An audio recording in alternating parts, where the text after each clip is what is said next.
সময় আৰু শিক্ষক দুয়োটাই শিকায়, কিন্তু পাৰ্থক্য মাত্ৰ এনে যে শিক্ষকে শিকোৱাৰ পিছত পৰীক্ষা লয় আৰু সময়ে পৰীক্ষা লোৱাৰ পিছত শিকায়।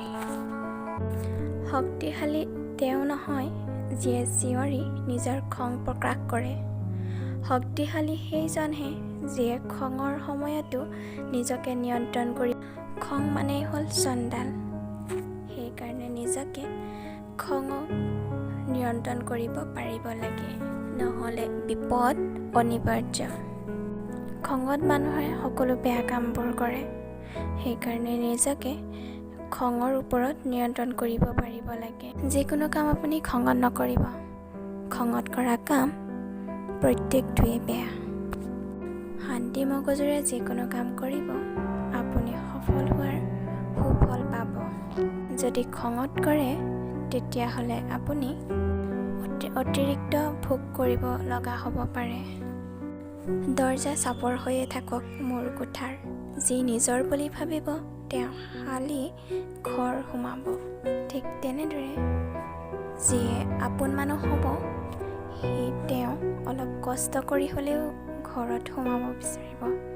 যিজনে আপোনাক অপমান কৰিব, তেওঁ কোনো আপোন মানুহ হ'ব নোৱাৰে। যদি আপোন মানুহ হয়, তেনেহ'লে আপোনাৰ কষ্টক মূল্য দিব জানিব। যদি আপোন নহয়, তেনেহ'লে আপোনাক কেতিয়াও মূল্য দিব নাজানে। জীৱনৰ পথত প্ৰতিটো খোজ দিয়াৰ আগতে ভালদৰে ভাবি ল'ব, কাৰণ জীৱনত এটা সৰু ভুলৰ বাবেই সকলো হেৰুৱাব লগা হয়।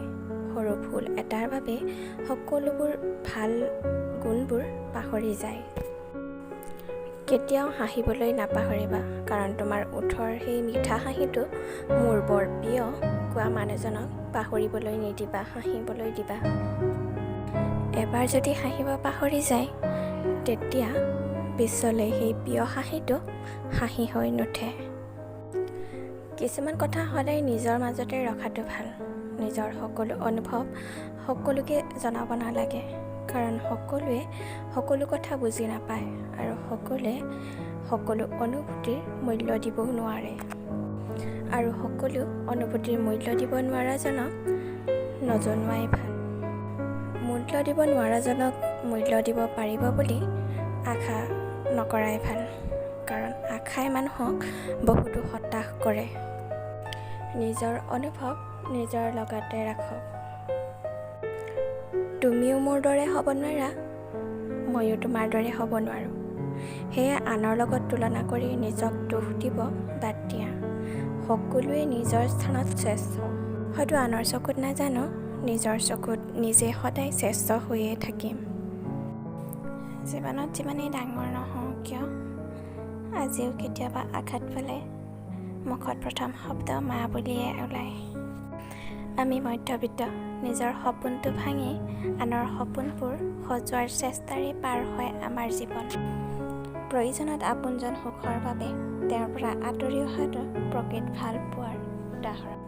জীয়াই থকা দিনকেইটা হাঁহি ধেমালিৰে জীয়াই থাকিব বিচাৰোঁ, কাৰণ মই নাজানো এই জীৱনৰ আৰু কিমান দিন বাকী।